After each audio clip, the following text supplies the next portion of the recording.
ನಮಸ್ತೆ ವೀಕ್ಷಕರೇ, ನೀವು ನೋಡ್ತಾ ಇದ್ದೀರಾ ಶ್ರೀ ಲಲಿತಾ ಸಹಸ್ರನಾಮ ವಿಶೇಷ ಕಾರ್ಯಕ್ರಮಕ್ಕೆ ಸ್ವಾಗತ. ನಾನು ಪ್ರವೀಣಿ ದಾಸ್. ವೀಕ್ಷಕರೇ, ನಿಮಗೆಲ್ಲ ಗೊತ್ತಿರೋ ಹಾಗೆ ಕಾರ್ಯಕ್ರಮದ ಮುಖಾಂತರವಾಗಿ ಶ್ರೀ ಲಲಿತಾ ಸಹಸ್ರನಾಮದ ಕುರಿತಾಗಿ ತಿಳ್ಕೊಳ್ತಾ ಇದ್ದೀವಿ, ಶ್ರೀ ಮಾತೆಯ ಕುರಿತಾಗಿ ತಿಳ್ಕೊಳ್ತಾ ಇದ್ದೀವಿ. ಇದರ ಕುರಿತಾಗಿ ಒಂದಷ್ಟು ಮಾಹಿತಿಯನ್ನು ನೀಡಲಿಕ್ಕೆ ಇವತ್ತಿನ ಕಾರ್ಯಕ್ರಮದಲ್ಲಿ ನಮ್ಮೊಟ್ಟಿಗೆ ಇದ್ದಾರೆ ಆಧ್ಯಾತ್ಮಿಕ ಚಿಂತಕರಾಗಿರುವಂಥ ಶ್ರೀ ರಾಮಕೃಷ್ಣ ಶಾಸ್ತ್ರಿಯವರು. ಮೊದಲನೇದಾಗಿ ಗುರುಜಿಯವರ ನಮ್ಮ ಕಾರ್ಯಕ್ರಮಕ್ಕೆ ಬರ್ಮಾಡ್ಕೊಳ್ಳೋಣ. ಗುರುಜಿ ನಮಸ್ತೆ, ಕಾರ್ಯಕ್ರಮಕ್ಕೆ ಸ್ವಾಗತ. ನಮಸ್ಕಾರಮ್ಮ. ಹ್ರೀಂಕಾರಾಸನ ಗರ್ಭಿತಾನಲಶಿಕಾಂ ಸೌಕ್ಲೀಂ ಕಳಾಂ ಬಿಭ್ರತೀಂ ಸೌವರ್ಣಾಂಬರಧಾರಿಣೀಂ ವರಸುಧಾ ದೌತಾಂ ತ್ರಿನೇತ್ರೋಜ್ವಲಾಂ ವಂದೇ ಪುಸ್ತಕಪಾಶಮಂಕುಶಧರಾಂ ಸೃಗ್ಭೂಪಿತಾಮುಜ್ವಲಾಂ ತ್ವಾಂ ಗೌರೀಂ ತ್ರಿಪುರಾಂ ಪರಾತ್ಪರಕಲಾಂ ಶ್ರೀಚಕ್ರಸಂಚಾರಿಣೀಂ. ಇನ್ನು ವೀಕ್ಷಕರೇ, ನಿಮಗೆಲ್ಲ ಗೊತ್ತಿರೋ ಹಾಗೆ ನಮ್ಮ ಕಾರ್ಯಕ್ರಮದ ಮುಖಾಂತರವಾಗಿ ಶ್ರೀ ಲಲಿತಾ ಸಹಸ್ರನಾಮದ ಕುರಿತಾಗಿ ಒಂದಷ್ಟು ಮಾಹಿತಿಯನ್ನು ಕಳೆದ ಸಂಚಿಕೆಯಿಂದ ನಾವು ನೀಡ್ತಾ ಇದ್ದೀವಿ. ಕಳೆದ ಸಂಚಿಕೆಯಲ್ಲಿ ಗುರುಜಿಯವರು ಶ್ರೀ ಮಾತಾ ಕುರಿತಾಗಿ ಒಂದಷ್ಟು ಮಾಹಿತಿಯನ್ನು ನೀಡಿದರು. ಹಾಗೆ ಶ್ರೀ ಮಹಾರಾಜ್ಞಿ ವಿಚಾರವಾಗಿಯೂ ಕೂಡ ಆರಂಭಿಸಿದ್ರು. ಅದರ ಮುಂದುವರೆದ ಭಾಗವಾಗಿ ಇವತ್ತಿನ ಸಂಚಿಕೆಯಲ್ಲಿ ಇನ್ನೊಂದಷ್ಟು ಮಾಹಿತಿಯನ್ನು ಗುರುಗಳು ನಮಗೆ ನೀಡ್ತಾರೆ. ಗುರುಗಳೇ, ಇವತ್ತಿನ ಸಂಚಿಕೆಯಲ್ಲಿ ಯಾವ ಒಂದು ಮಾಹಿತಿ ನೀಡ್ತಾ ಇದ್ದೀರಾ? ಹೋದ ಒಂದು ಭಾಗದಲ್ಲಿ ಅತ್ಯಂತ ಮುಖ್ಯವಾಗಿ ನಾವು ಮಾತಾಡಿದ್ದು ಶ್ರೀಮಾತಾ. ಆ ಶ್ರೀಮಾತಾ ಬಗ್ಗೆ ಮಾತಾಡ್ತಾ ಇದ್ದರೆ ನಾನು ಮಾತಾಡ್ತಾನೆ ಇರ್ಬೋದು ಅಂತ ಕೂಡ ಹೇಳಿದೆ. ಎರಡನೇದಾಗಿ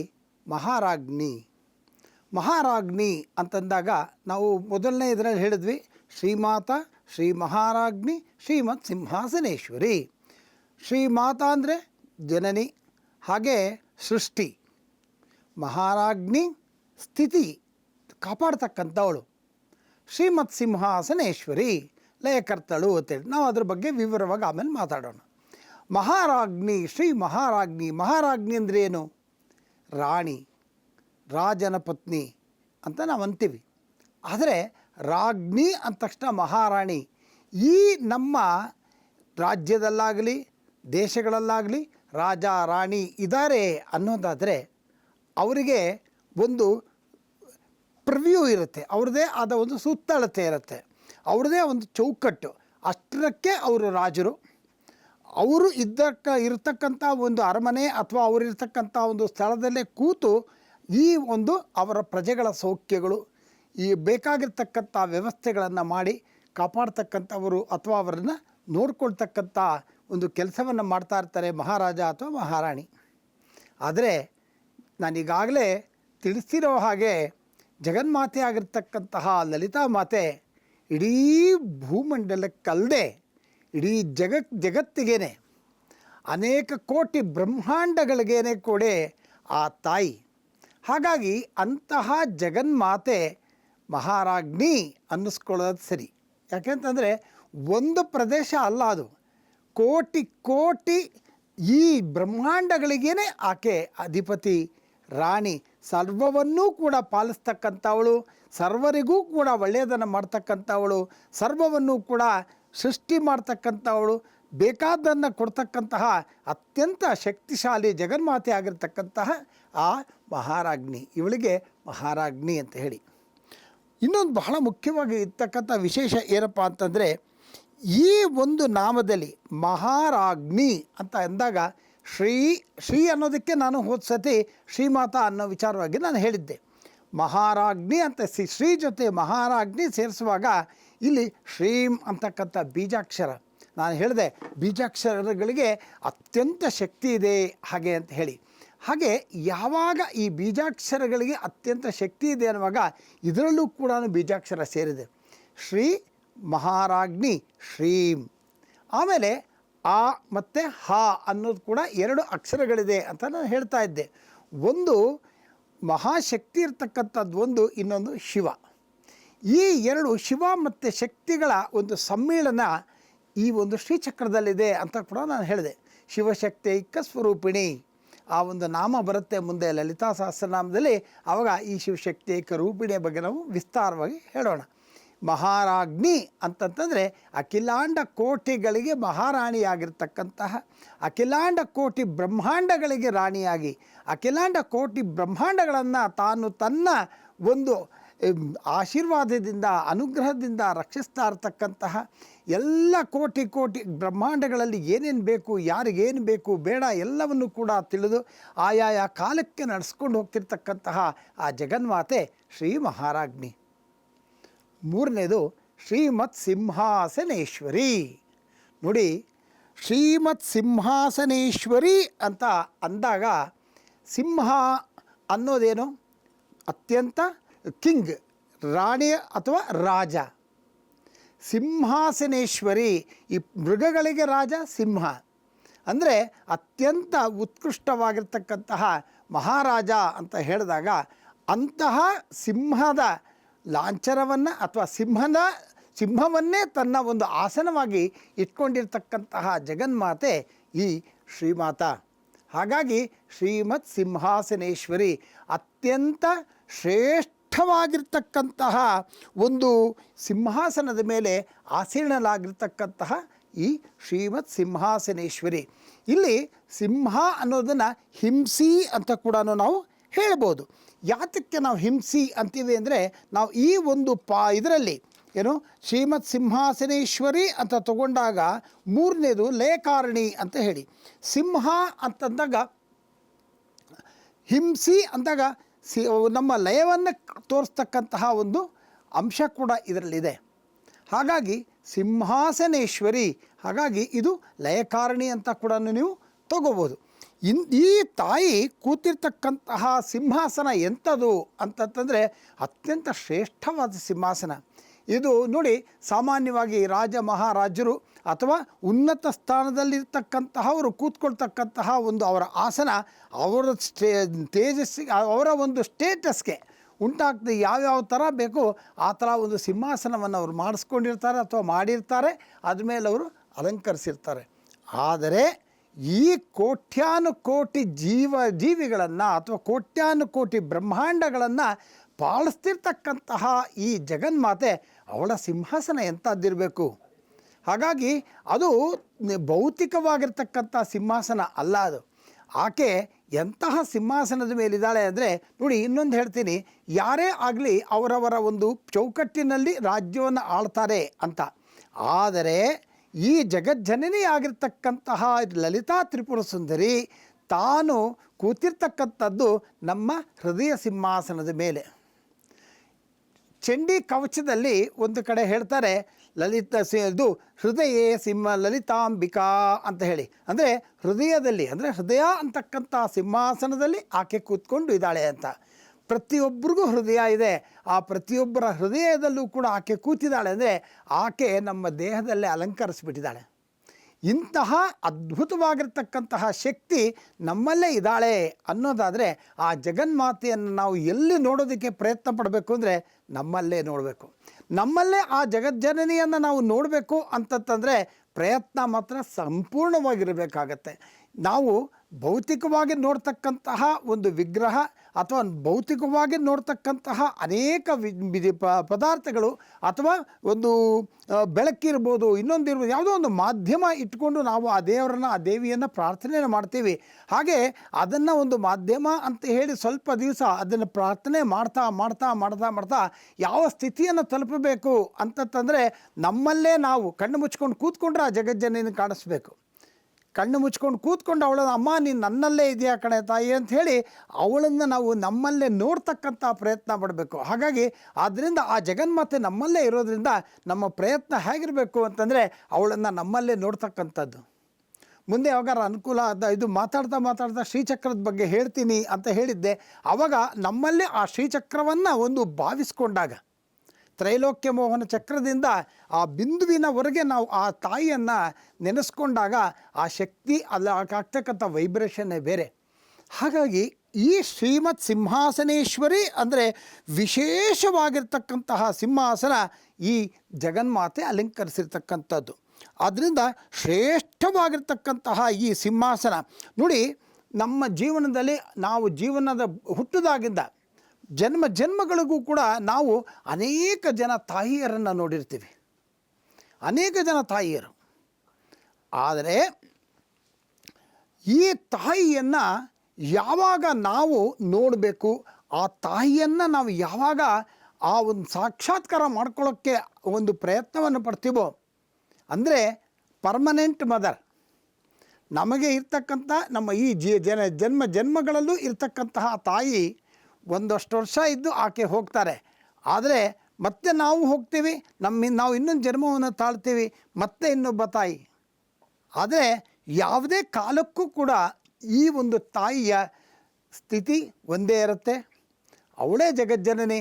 ಯಾವುದೇ ಕಾರಣಕ್ಕೂ ಬದಲಾವಣೆ ಆಗದೇ ಇರತಕ್ಕಂಥ ತಾಯಿ ಅಂತಂದರೆ ಈ ಜಗನ್ಮಾತೆ ಲಲಿತಾ ತ್ರಿಪುರ ಸುಂದರಿ. ಯಾರು ಈ ಒಂದು ಲಲಿತಾ ತ್ರಿಪುರ ಸುಂದರಿಯ ಒಂದು ಶ್ರೇಷ್ಠತೆಯನ್ನು ಅಥವಾ ಅವಳನ್ನು ಅರ್ಥ ಮಾಡ್ಕೊಳ್ಳೋದಕ್ಕೆ ಅಥವಾ ಅವಳನ್ನು ಸಾಕ್ಷಾತ್ಕಾರ ಮಾಡ್ಕೊಳ್ಳೋದಕ್ಕೆ ಯಾರು ಪ್ರಯತ್ನವನ್ನು ಮಾಡೋದಕ್ಕೆ ಪ್ರಾರಂಭ ಮಾಡ್ತಾರೋ, ಯಾರು ಆ ಜಗದಂಬೆಯನ್ನು ಅವರು ಕಾಣೋದಕ್ಕೆ ಅಥವಾ ಅವಳ ಸಾಕ್ಷಾತ್ಕಾರ ಮಾಡಿಕೊಂಡು ಅವಳ ಅನುಗ್ರಹಕ್ಕೆ ಪಾತ್ರರಾಗ್ತಾರೋ ಅವರು ನಿಜವಾದ ತಾಯಿಯನ್ನು ನೋಡ್ತಾರೆ. ನಿಜವಾದ ತಾಯಿ ಯಾವುದೇ ಬದಲಾವಣೆಗಳಾಗಿಲ್ಲದೆ ಯಾವುದೇ ಜನ್ಮದಲ್ಲೂ ಕೂಡ ಅವಳೇ ಒಬ್ಬಳೇ ತಾಯಿ ಆಗಿರ್ತಕ್ಕಂತಹ ಜಗನ್ಮಾತೆಯನ್ನು ಯಾರು ದರ್ಶನ ಮಾಡೋದಕ್ಕೆ ಅವರು ಪ್ರಾರಂಭ ಮಾಡ್ತಾರೋ, ಆ ಕಡೆ ಅವರು ಪ್ರಯಾಣವನ್ನು ಬೆಳೆಸ್ತಾರೋ ಅವರಿಗೆ ಮತ್ತೆ ಇನ್ನೊಂದು ತಾಯಿ ಇಲ್ಲ. ಅಂದ್ರೇನು? ಮುಕ್ತಿ ಪ್ರಾಪ್ತವಾಗತ್ತೆ ಅಂತ ನೋಡಿ. ಹಾಗಾಗಿ ಜನ್ಮದಲ್ಲಿ ಇಂತಹ ಒಂದು ಮಾನವ ಜನ್ಮ ಅಪರೂಪವಾಗಿರ್ತಕ್ಕಂತಹ ಈ ಒಂದು ಜನ್ಮದಲ್ಲಿ ನಾವು ಅಂತಹ ಜಗನ್ಮಾತೆಯನ್ನು ನಾವು ನೋಡೋದಕ್ಕೆ ಹೋಗಬೇಕು. ಹಾಗಾಗಿ ಆ ಒಂದು ಜಗನ್ಮಾತೆಯ ದಿವ್ಯ ದರ್ಶನ ಅಥವಾ ಅವಳ ಒಂದು ಅನುಗ್ರಹ, ಸಂಪೂರ್ಣ ಅನುಗ್ರಹ ನಮಗೆ ಆಗಬೇಕು ಅಂತ ಹೇಳಿ ನಾವು ಪ್ರಾರ್ಥನೆಯನ್ನು ಮಾಡ್ತಾ ಅವಳನ್ನೇ ನಾವು ಧ್ಯಾನ ಮಾಡ್ತಾ ಇದ್ದಾಗ ಅವಳ ಕೃಪಾ ಕಟಾಕ್ಷ ನಮ್ಮ ಮೇಲೆ ಬೀರುತ್ತೆ. ಆಗ ನಮಗೆ ಮುಕ್ತಿ ದೊರೆಯುತ್ತೆ ಅಂತ ಹೇಳಿ ನೋಡಿ. ಇಂತಹ ಒಂದು ಮಹಾರಾಣಿ, ಹಾಗೆ ಆ ಒಂದು ಸಿಂಹಾಸನದ ಮೇಲೆ ಕೂತಿರ್ತಕ್ಕಂತಹ ಜಗನ್ಮಾತೆ ಈ ಮಹಾರಾಜ್ಞಿ ಶ್ರೀಮತ್ ಸಿಂಹಾಸನೇಶ್ವರಿ. ನೋಡಿ, ಇನ್ನೂ ಒಂದು ಮುಖ್ಯವಾಗಿ ಏನು ಹೇಳಬೇಕು ಅಂತಂದರೆ, ಈ ಜಗನ್ಮಾತೆ 5 ಆಸನದ ಮೇಲೆ ಕೂತಿರ್ತಾಳಂತೆ. ನಾನೀಗ ಒಂದು ಹೇಳಿದೆ, ನಮ್ಮ ಹೃದಯ ಸಿಂಹಾಸನದ ಮೇಲೆ ಕೂತಿರ್ತಾಳೆ ಅಂತ ಹೇಳಿ. ನಮ್ಮ ಹೃದಯ ಸಿಂಹಾಸನದ ಮೇಲೆ ಅವಳು ಕೂತಿದ್ದಾಳೆ ಅಂತಂದರೆ ನಮ್ಮಲ್ಲಿ ನಾವು ಆ ತಾಯಿಯನ್ನು ಕಾಣೋ ಪ್ರಯತ್ನ ಮಾಡಬೇಕು ಅಂತ ಹೇಳಿ. ಜಗನ್ಮಾತೆ ಯಾವ್ಯಾವ ರೂಪದಲ್ಲಿ ಅವಳು ಆ ಯಾವ್ಯಾವ ರೀತಿಯಾಗಿರ್ತಕ್ಕಂಥ ಸಿಂಹಾಸನದ ಮೇಲೆ ಅವಳು ಕೂತಿದ್ದಾಳೆ ಅಂತ ಹೇಳೋದಾದರೆ ನೋಡಿ, ಪಂಚಪ್ರಣವಾಸನ ಅಂತ ಕರಿತೀವಿ. ಪ್ರಣವ ಅಂದರೆ 5 ಪ್ರಣವಗಳು, 5 ಪ್ರಣವಗಳ ಆಸನಗಳು ಯಾವ್ಯಾವುದು ಅಂತಂದರೆ ಇದು ಬೀಜಾಕ್ಷರಗಳನ್ನು ಹೊಂದಿರತಕ್ಕಂತಹ ಪ್ರಣವಗಳು. ಐಂಕಾರ, ಹ್ರೀಂಕಾರ, ಶ್ರೀಂಕಾರ, ಕ್ಲೀಂಕಾರ ಮತ್ತು ಸೌಹು ಅಂತ ಹೇಳಿ ಈ 5 ಬೀಜಾಕ್ಷರಗಳು ಅಂದರೆ ಈ 5 ಪಂಚ ಪ್ರಣವಾಸನಗಳಲ್ಲಿ ಆ ಜಗನ್ಮಾತೆ ವಿರಾಜಿಸ್ತಾಳಂತೆ, ಇರ್ತಾಳಂತೆ. ಇದು ಮೊದಲನೇ ಸಿಂಹಾಸನ. ಎರಡನೇದು ಬಂದು ಪಂಚ ದಿಗಾಸನ. ದಿಗಾಸನ ಅಂತಂದರೆ ದಿಕ್ಕುಗಳು, 5 ದಿಕ್ಕುಗಳು: ಪೂರ್ವ, ಪಶ್ಚಿಮ, ಉತ್ತರ, ದಕ್ಷಿಣ ಮತ್ತು ಊರ್ಧ್ವ ದಿಕ್ಕು. ಹೀಗೆ ಈ 5 ದಿಗಾಸನಗಳು, ಪಂಚ ದಿಗಾಸನದಲ್ಲಿ ಆಕೆ ವಿರಾಜಮಾನಲಾಗಿರ್ತಾಳಂತೆ. ಮತ್ತು ಪಂಚಭೂತಗಳು, ಪಂಚಭೂತಗಳನ್ನ ಆಸನವಾಗಿಟ್ಟಿದ್ದಾಳೆ ಅವಳು. ಯಾವ್ಯಾವುದು ಈ ಪಂಚಭೂತಗಳು ಅಂತಂತಂದರೆ ಪೃಥ್ವ್ಯಾಪಸ್ತೇಜೋ ವಾಯುರಾಕಾಶಾತ್. ಪೃಥ್ವಿ, ಅಗ್ನಿ, ನೀರು, ವಾಯು ಮತ್ತು ಆಕಾಶ. ಈ 5 ಪಂಚಭೂತಗಳ ಆಸನದ ಮೇಲೆ ಅವಳು ವಿರಾಜಮಾನಲಾಗಿದ್ದಾಳೆ. ಅಂದರೆ ಜಗನ್ಮಾತೆ ಅಲಂಕರಿಸಿರ್ತಕ್ಕಂತಹ ಅತ್ಯಂತ ಶ್ರೇಷ್ಠವಾದ ಆಸನಗಳು ಈ 5ರಲ್ಲಿ ಇದು 3 ಯಾವುದು?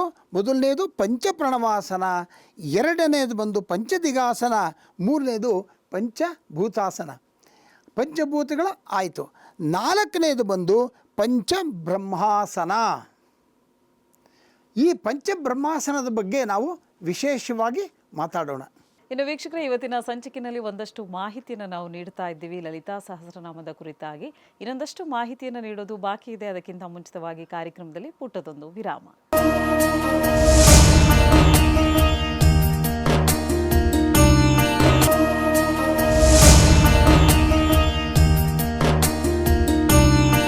ವಿರಾಮದ ಬಳಿಕ ಶ್ರೀ ಲಲಿತಾ ಸಹಸ್ರನಾಮ ವಿಶೇಷ ಕಾರ್ಯಕ್ರಮಕ್ಕೆ ಸ್ವಾಗತ. ಇನ್ನು ವೀಕ್ಷಕರೇ, ಗುರೂಜಿಯವರನ್ನ ನೀವು ನೇರವಾಗಿ ಬಂದು ಭೇಟಿಯಾಗಬೇಕು, ನಿಮ್ಮೆಲ್ಲ ಸಮಸ್ಯೆಗಳಿಗೆ ಪರಿಹಾರ ಮಾರ್ಗವನ್ನು ಕಂಡುಕೊಳ್ಬೇಕು, ಅಥವಾ ನಿಮ್ಮ ಶುಭ ಕಾರ್ಯಗಳಿಗೆ ಗುರೂಜಿಯವ್ರನ್ನ ಭೇಟಿಯಾಗಬೇಕು ಅಂದರೆ ನಿಮ್ಮ ಟಿವಿ ಸ್ಕ್ರೀನ್ ಮೇಲೆ ಕಾಣ್ತಾ ಇರುವಂಥ ನಂಬರ್ಗೆ ಕರೆ ಮಾಡಿ ಒಂದು ಅಪಾಯಿಂಟ್ಮೆಂಟ್ನ ಫಿಕ್ಸ್ ಮಾಡಿಕೊಂಡು ತದನಂತರ ಭೇಟಿಯಾಗಲಿಕ್ಕೆ ಅವಕಾಶವಿದೆ. ಇನ್ನು ಶ್ರೀ ಲಲಿತಾ ಸಹಸ್ರನಾಮದ ಕುರಿತಾಗಿ ನಾವು ತಿಳ್ಕೊಳ್ತಾ ಇದ್ದೀವಿ. ಶ್ರೀ ಮಾತೆಯ ಪಂಚ ಆಸನಗಳು ಯಾವ ರೀತಿಯಾಗಿದೆ ಅನ್ನೋದನ್ನು ಗುರೂಜಿಯವರು ತಿಳಿಸ್ಕೊಡ್ತಾ ಇದ್ರು. ಗುರೂಜಿ, ಇದರ ಕುರಿತಾಗಿ ಇದರ ಮಧ್ಯದಲ್ಲಿ ನಾನು ಒಂದು ವಿಚಾರವನ್ನು ಹೇಳಬೇಕು ಅಂದ್ಕೋತೀನಿ. ನಮ್ಮ ಸ್ತೋತ್ರಗಳಲ್ಲಿ ಕೆಲವರು ನನಗೆ ಫೋನ್ ಮಾಡಿ ಕೇಳಿದರು, ಏನು ಅಂತಂದರೆ ಲಲಿತಾ ಸಹಸ್ರನಾಮದ ಬಗ್ಗೆ ತುಂಬ ಚೆನ್ನಾಗಿ ಬರ್ತಾ ಇದೆ ಎಲ್ಲ ಹೇಳಿದ್ರು. ಆದರೆ ನೀವು ಈಗ ಹೇಳ್ದಂಗೆ ಕೆಲವು ಸಮಸ್ಯೆಗಳ ಬಗ್ಗೆ ಹೇಳ್ತೀವಿ ಅಂತ ಹೇಳಿ. ಒಂದು ಕಾಲ್ ಬಂದಾಗ ಆಕೆ ಅತ್ಯಂತ ರೋಸಿ ಹೋಗಿಬಿಟ್ಟಿದ್ದಾಳೆ. ಆತ್ಮಹತ್ಯೆ ಮಾಡ್ಕೋಬೇಕು ಅಂತ ಒಂದು 4-5 ಸತಿ ಪ್ರಯತ್ನ ಪಟ್ಟಿದ್ದಾಳಂತೆ, ಫೇಲ್ ಆಗಿಬಿಟ್ಟಿದೆ ಹಾಗೆ ಅಂತ ಹೇಳಿ. ನಾನು ಅದಕ್ಕೆ ಯಾವ ಥರ ಸಮಸ್ಯೆಗೆ ಪರಿಹಾರ ಹೇಳಬೇಕು ಹೇಳಿ ಅವ್ರಿಗೆ ಸಮಾಧಾನ ಮಾಡಿದ್ದಾಯಿತು.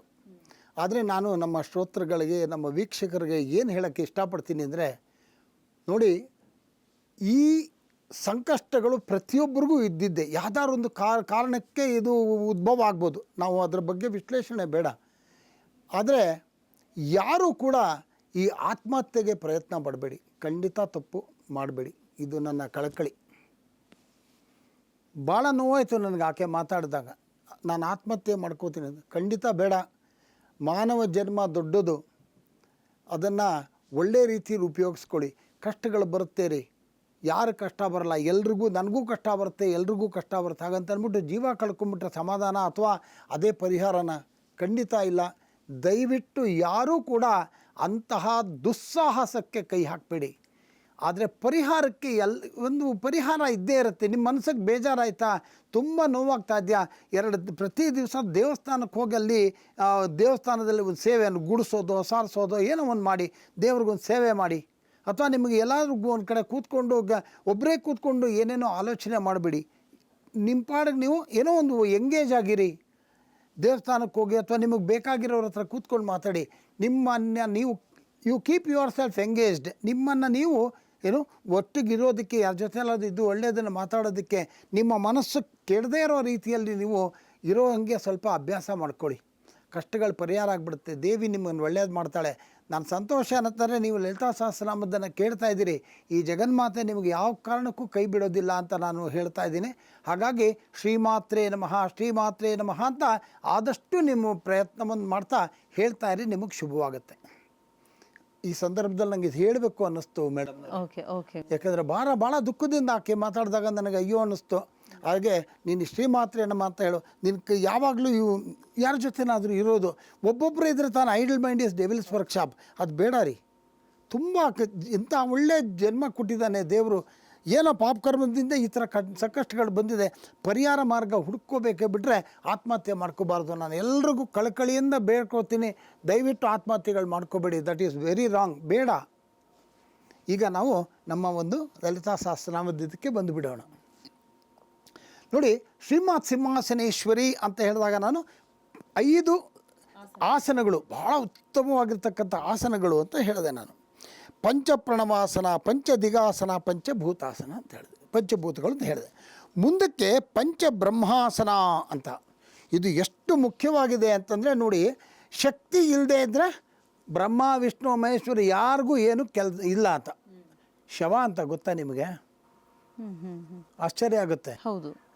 ಪಂಚಬ್ರಹ್ಮಾಸನ ಅನ್ನೋದ್ರಲ್ಲಿ 2, ಒಂದು ಬ್ರಹ್ಮ ವಿಷ್ಣು ರುದ್ರ ಮಹೇಶ್ವರ ಮತ್ತು ಸದಾಶಿವ 5 ಜನ.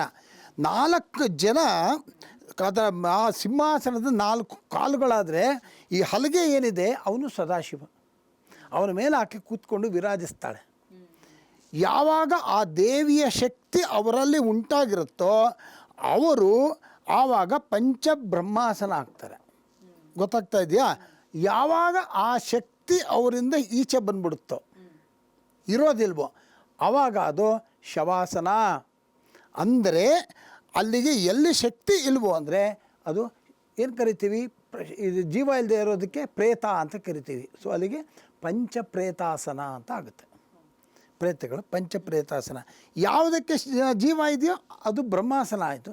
ಜೀವ ಇಲ್ಲದೆ ಇದ್ದಾಗ ಅಂದರೆ ಶಕ್ತಿ ಇಲ್ಲದೆ ಇದ್ದಾಗ ಅದು ಪಂಚ ಪ್ರೇತಾಸನ ಅಂತ ಹೇಳಿ ಎಷ್ಟು ಇದಾಗಿದೆ. ಹಾಗಾಗಿ ಪಂಚ ಪ್ರೇತಾಸನ ಸೇನಾ ಪಂಚಬ್ರಹ್ಮ ರೂಪಿಣಿ ಅಂತ ಮುಂದಕ್ಕೆ ಅದು ಶ್ಲೋಕ ಇದೆ ಅಂತ ಹೇಳೋಣ. ಹಾಗಾಗಿ ಈ ಮಹಾದೇವಿ ನಮ್ಮ ಜಗನ್ಮಾತೆ ಆಗಿರ್ತಕ್ಕಂಥ ಲಲಿತಾ ತ್ರಿಪುರ ಸುಂದರಿ ಪಂಚಬ್ರಹ್ಮಾಸನದ ಮೇಲೆ ಆಕೆ ಅಲಂಕರಿಸಿದ್ದಾಳೆ. ಅಲ್ಲಿಂದ ಮುಂದೆ ಪಂಚ ಕಳಾಸನ ಕಳೆಗಳು ಗೊತ್ತಾಗ್ತಾ ಇದೆಯಾ? ಅದು ಯಾವುದು ಅಂದರೆ ನಿವೃತ್ತಿ, ಪ್ರತಿಷ್ಠಾ, ವಿದ್ಯಾ, ಶಾಂತಿ ಮತ್ತು ಶಾಂತ್ಯಾತೀತ. ಇದು 5 ಪಂಚಕಳಾಸನ. ಹಾಗಾಗಿ ಈ ಒಂದು 5 ಆಸನಗಳು ಯಾವ್ಯಾವುದು ಅಂತ ಹೇಳಿದ್ವಿ? ಪಂಚಪ್ರಣವಾಸನ, ಪಂಚದಿಗಾಸನ, ಪಂಚಭೂತಾಸನ, ಪಂಚಬ್ರಹ್ಮಾಸನ, ಪಂಚಕಳಾಸನ. ಇಷ್ಟೂ ಕೂಡ ಅವಳ ಆಸನ, ಅವಳ ಆ ಒಂದು ಸಿಂಹಾಸನದ ಮೇಲೆ ಇದರ ಮೇಲೆ ಅವಳು ವಿರಾಜಿಸ್ತಾಳೆ. ಈ ಎಲ್ಲ ಆ ಆಸನಗಳ ಮೇಲೆ ಆಕೆ ವಿರಾಜಿಸಿ ಅಖಿಲಾಂಡ ಕೋಟಿಯನ್ನು ಅವಳು ನಿಯಂತ್ರಣ ಮಾಡ್ತಾ ಇದ್ದಾಳೆ, ಸೃಷ್ಟಿ ಮಾಡ್ತಾ ಇದ್ದಾಳೆ, ಪಾಲನೆ ಮಾಡ್ತಾ ಇದ್ದಾಳೆ, ಮತ್ತು ಅವಳು ಅದನ್ನು ಲಯ ಕೂಡ ಮಾಡ್ತಾ ಇದ್ದಾಳೆ. ಹಾಗಾಗಿ ಇಂತಹ ಅದ್ಭುತವಾಗಿರ್ತಕ್ಕಂಥ ಪಂಚ ಆಸನಗಳಲ್ಲಿ ವಿರಾಜಮಾನಲಾಗಿರ್ತಕ್ಕಂಥ ಜಗನ್ಮಾತೆ ಶ್ರೀಮತ್ ಸಿಂಹಾಸನೇಶ್ವರಿ. ನೋಡಿ, ಆರ್ಡಿನರಿ ಒಬ್ಬ ಸಿಂಹಾಸನದ ಮೇಲೆ ಕೂತಿರ್ತಕ್ಕಂಥ ಮಹಾರಾಜನಿಗೂ ಅಖಿಲಾಂಡ ಕೋಟಿ ಬ್ರಹ್ಮಾಂಡ ನಾಯಕಿಯಾಗಿರ್ತಕ್ಕಂಥ ಜಗನ್ಮಾತೆ ಪಾಲಿಸ್ತಾ ಇರ್ತಕ್ಕಂತಹ ಸಿಂಹಾಸನ ಇದೆ ಈ ಒಂದು ಸಿಂಹಾಸನೇಶ್ವರಿ, ಶ್ರೀಮತ್ ಸಿಂಹಾಸನೇಶ್ವರಿ. ನಾನು ನಿಮ್ಗೆ ಅವಾಗಲೇ ಹೋದ ಎಪಿಸೋಡಲ್ಲಿ ಹೇಳಿದ್ವಿ ನಾವು ಶ್ರೀ ಅಂದರೆ ಏನು ಅಂತ. ಅಂತಹ ಶಕ್ತಿಶಾಲಿಯಾಗಿರ್ತಕ್ಕಂತಹ ಜಗನ್ಮಾತೆ ಈ ಒಂದು ಸಿಂಹಾಸನದ ಮೇಲೆ ವಿರಾಜಿಸ್ತಾಳೆ. ನೋಡಿ, ಇದರಲ್ಲಿ ಇನ್ನೊಂದು ನಾನು ಹೇಳಬೇಕು ಅಂತಿದ್ದೆ, ಈಗ ತಾನೇ ಹೇಳಿದೆ, ಅದು ಯಾರು ಆತ್ಮಹತ್ಯೆ ಟ್ರೈ ಮಾಡಿದ್ರು ಹಾಗೆ ಅಂತ. ನೋಡಿ, ಯಾರೋ ಒಬ್ಬರಿಗೆ ಒಳ್ಳೇದು ಮಾಡಬೇಕು ಅಂತ ಅನಿಸುತ್ತೆ. ಈಗ ನಾನೇ ತೊಗೊಳ್ಳಿ ಅಥವಾ ನೀವೇ ತೊಗೊಳ್ಳಿ, ಏನೋ ಒಂದು ಒಳ್ಳೇದು ಮಾಡೋಣ ಅಂತ ಹೋಗ್ತೀವಿ. ಹೋದಾಗ ಅದು ಯಾವುದೋ ಕಾರಣಕ್ಕೆ ಡಿಸ್ಟರ್ಬೆನ್ಸ್, ಅಡ್ಡಿ ಆತಂಕಗಳು ಬಂದುಬಿಡುತ್ತೆ. ಯಾವಾಗ ಏನೋ ಒಂದು ಮಾಡಬೇಕು ಅಂತಂದಾಗ ಏನೋ ಒಂದು ಅಡ್ಡಿ ಆತಂಕ ಬಂತು. ಹಾಗೆ ಯಾವುದಾದ್ರೂ ಒಂದು ಒಳ್ಳೆಯದನ್ನು ಮಾಡಬೇಕು, ಯಾರಿಗಾರು ಒಂದು ಒಳ್ಳೆಯದನ್ನು ಹೇಳೋಣ ಅಂತ ಅಂದಾಗ ಅಲ್ಲೂ ಏನೋ ಒಂದು ಅಡ್ಡಿ ಆತಂಕ, ಮನಸ್ಸಿಗೆ ನೆಮ್ಮದಿ ಇಲ್ಲ. ಅಥವಾ ದೇವ್ರ ಜಪ ಮಾಡೋಣ ಅಂತಲೋ, ಅಥವಾ ದೇವ್ರ ಪೂಜೆ ಮಾಡೋಣ ಅಂತಲೋ, ಅಥವಾ ಇನ್ನೊಂದೇನೋ ಮಾಡೋಣ ಕೂತ್ಕೊಂಡು ಅಂದರೆ ಮನಸ್ಸು ಚಂಚಲ ಆಗಿಬಿಡುತ್ತೆ, ಮಾತಾಡೋಕ್ಕಾಗೋದಿಲ್ಲ. ಅವಾಗ ಏನೋ ಒಂಥರ ಮಾಡೋಣ ಅಂತ ಅನ್ಕೋತೀನಿ, ಯಾಕೋ ಆಗ್ತಾ ಇಲ್ವಲ್ಲ ಅಂತ. ಇದು ಯಾತಕ್ಕಾಗತ್ತೆ ಅಂತಂತಂದಾಗ ಮನಸ್ಸಿನಲ್ಲಿ ಇರ್ತಕ್ಕಂಥ ದುಗುಡ, ಆ ಒಂದು ಭಯ, ಅಥವಾ ಆಗುತ್ತೋ ಇಲ್ವೋ, ನಾಳೆ ಇನ್ನೇನೋ ಮಾಡಬೇಕು ಅಂದ್ಕೋತೀನಿ, ಇವತ್ತು ಆಗ್ತಾ ಇಲ್ಲ ಅನ್ನೋ ಆ ಒಂದು ಕನ್ಫ್ಯೂಷನ್ ಸ್ಟೇಟು. ಇಂತಹ ಕನ್ಫ್ಯೂಷನ್ ಸ್ಟೇಟ್ ಪರಿಹಾರ ಆಗಬೇಕು ಅಂದರೆ ನಿಮಗೆ ತೊಂದರೆ ಇದೆ ಅಂದರೆ ಡಾಕ್ಟ್ರ್ ಹತ್ರ ಹೋಗ್ತೀರಿ. ಇಂತಹ ತೊಂದರೆ ಇದೆ ಅಂದರೆ ಯಾರ ಹತ್ರ ಹೋಗ್ಬೇಕಾಗಿಲ್ಲ ರೀ, ಶ್ರೀಮಾತಾ ಅಂತ ಪ್ರಾರ್ಥನೆ ಮಾಡಿ ಸಾಕು. ನಾನು ಹೇಳಿದೆ, ಎಲ್ಲರೂ ಕೂಡ ಶ್ರೀಮಾತಾ ಶ್ರೀಮಾತಾ ಶ್ರೀಮಾತಾ ಶ್ರೀಮಾತಾ ಅಂತ ಎಷ್ಟು ಸತಿ ಆಗುತ್ತೆ ಅಷ್ಟು ಸತಿ ಹೇಳಿ, ಆಟೋಮೆಟಿಕ್ಕಾಗಿ ನಿಮ್ಮ ಪ್ರಾಬ್ಲಮ್ ಸಾಲ್ವ್ ಆಗಿಬಿಡುತ್ತೆ ಅಂತ. ಹಾಗೆ ಹೀಗೆ ಯಾರಿಗಾದರೂ ತೊಂದರೆ ಇದೆ ಅನ್ನೋದಾದರೆ ಆ ಒಂದು ಶ್ರೀಮಾತೆಯ ಒಂದು ನಾಮವನ್ನು ಪಠನೆ ಮಾಡಿದ್ರೆ ತುಂಬ ಸಹಾಯ ಆಗಿಬಿಡುತ್ತೆ. ಒಂದು.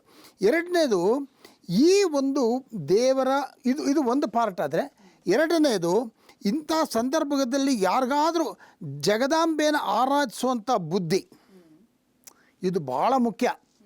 ಜಗದಂಬೆನ ಆರಾಧಿಸೋ ಬುದ್ಧಿ, ಅಥವಾ ಜಗದಂಬೆನ ಆರಾಧಿಸಬೇಕು ಅಂತಕ್ಕಂತಹ ವಿಚಾರವನ್ನು ಇನ್ನೊಬ್ಬರಿಂದ ತಿಳ್ಕೊಳ್ತಕ್ಕಂಥದ್ದು, ಇನ್ನೊಬ್ಬರಿಂದ ತಿಳಿದು ಅದನ್ನು ಪಾಲನೆ ಮಾಡ್ತಕ್ಕಂಥದ್ದು, ಆಮೇಲೆ ಅದರಂತೆ ನಡ್ಕೊಳ್ತಕ್ಕಂಥದ್ದು. ಈಗ ಅಂದರೆ ಬರೀ ಕೇಳಿಸ್ಕೊಳ್ಳೋದಲ್ಲ, ಹೇಳಿದ್ದನ್ನು ನಡ್ಕೊಳ್ತಕ್ಕಂಥದ್ದು ಬೇಕು. ಬರೀ ಕೇಳಿಸ್ಕೊಂಬಿಡೋದಲ್ಲ, ನಡ್ಕೋಬೇಕು.